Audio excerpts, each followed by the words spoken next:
కొంతమంది ఎక్కువగా మాట్లాడరు. వీళ్ళని షై పీపుల్ అనేసి అందరూ మిస్‌అండర్‌స్టాండ్ జేసుకుంటారు. కానీ సైకలాజికల్‌గా వీళ్ళ బ్రెయిన్‌లో సబ్‌కాన్షియస్‌గా వీళ్ళ ఎనర్జీకి అవతల వాళ్ళ ఎనర్జీ మ్యాచ్ అవుతుందా లేదా అని చెక్ జేసుకుంటది. ఒకవేళ వైబ్ మ్యాచ్ అయితది అని వీళ్ళు కన్ఫర్మ్ జేసుకుంటే టూ మచ్‌గా మాట్లాడతారు. అండ్ ఈచ్ అండ్ ఎవ్రీథింగ్‌ని షేర్ జేసుకుంటారు. వీళ్ళు కలిసిన వెంటనే ఎక్కువగా మాట్లాడకపోవడానికి మెయిన్ రీజన్ వచ్చేసి వీళ్ళ చిన్నప్పటి ఎక్స్‌పీరియన్సెస్.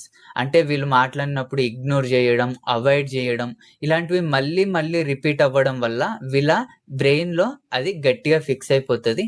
వీళ్ళిప్పుడు ఏమనుకుంటారంటే వీళ్ళు మళ్ళీ రిజెక్ట్ జేస్తారేమో, అవాయిడ్ జేస్తారేమో అనే ఫియర్ ఆఫ్ రిజెక్షన్‌తోని వీళ్ళు ఫస్టే ఓపెన్ అప్ అవ్వరు. అండ్ అలాగే వీళ్ళు ఫేక్ కన్వర్జేషన్స్‌ని అండ్ ఏదో మాట్లాడాలి గదా! అని మాట్లాడడాన్ని ఇష్టపడరు. అండ్ ఫ్రీగా వీళ్ళకి నచ్చినయి మాట్లాడడానికి, వినడానికి ఎక్కువ ప్రిఫర్ జేస్తారు.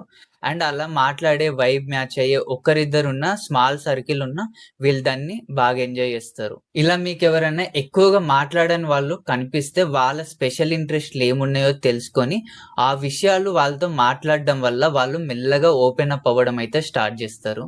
And thank you for watching this video.